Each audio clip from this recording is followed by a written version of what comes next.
Regardez-moi faire des vidéos jeux qui nous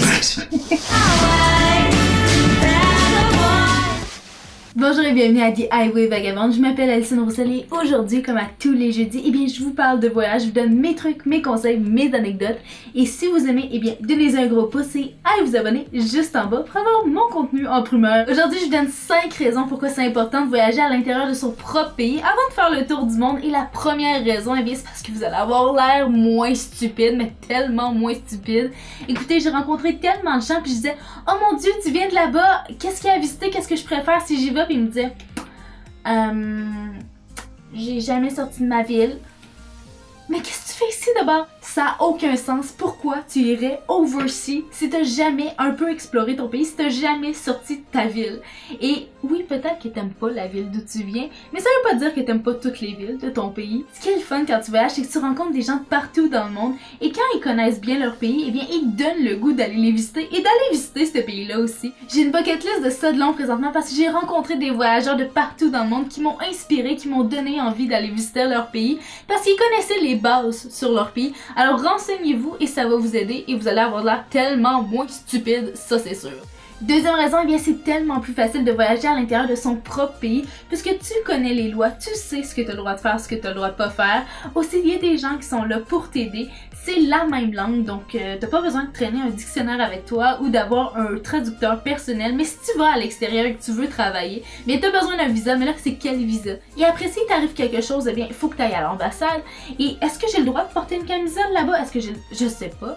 Il y a une liste longue comme ça de questionnements, mais lorsque vous êtes dans votre propre pays, eh bien tout est plus facile, les renseignements sont à portée de main et vous connaissez de base ce que vous avez le droit de faire ou pas faire. Troisième raison pour visiter son pays, eh bien c'est beaucoup moins cher. Et moi personnellement, je pensais que les États-Unis étaient beaucoup moins chers, jusqu'à temps que j'aille là-bas. Oui, le gaz paraissait moins cher, oui, la bouffe paraissait moins chère, mais en fait, avec le taux de change, ça ne l'était pas, donc du gaz qui m'a coûté 15$, en fait m'a coûté 30$. Et aussi, ce que je savais pas des États-Unis, eh bien c'est les ponts payants. Puisque c'est pas toutes les autoroutes aux États-Unis qui sont publiques, donc faut que tu payes. Et je m'attendais pas à ça. Mais lorsque tu es dans ton propre pays, eh bien il n'y a pas de taux de change, donc on sauve de l'argent. Aussi, c'est plus facile de voyager et travailler, puisque comme j'ai dit, il n'y a pas besoin de visa pour travailler.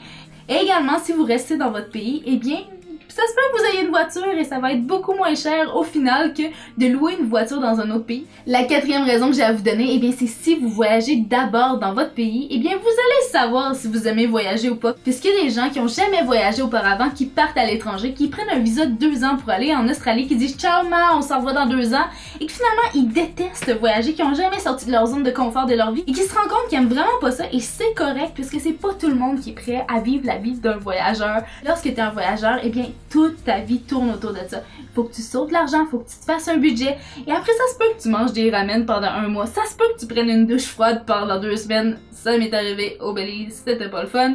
Et ça se peut que tu dormes dans des endroits pas super propres. Alors, c'est juste sortir de sa zone de confort. Et si t'es pas fait pour ça, eh bien si t'as d'abord voyagé dans ton pays, tu vas le savoir.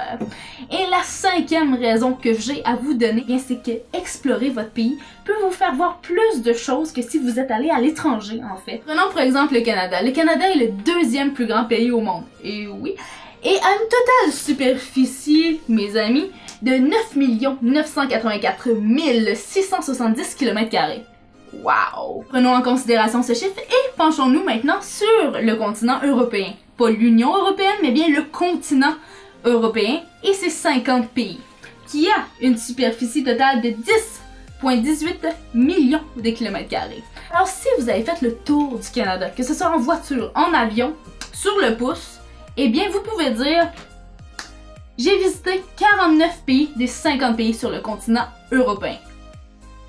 Et oui, au final, vous avez plus vu que si vous êtes allé juste en France, par exemple. Alors, ce sont les 5 raisons pourquoi vous devriez voyager un peu, au moins savoir l'essentiel sur votre pays avant d'aller explorer ailleurs. Merci d'avoir visionné. Si vous aimez, un gros pouce, allez vous abonner.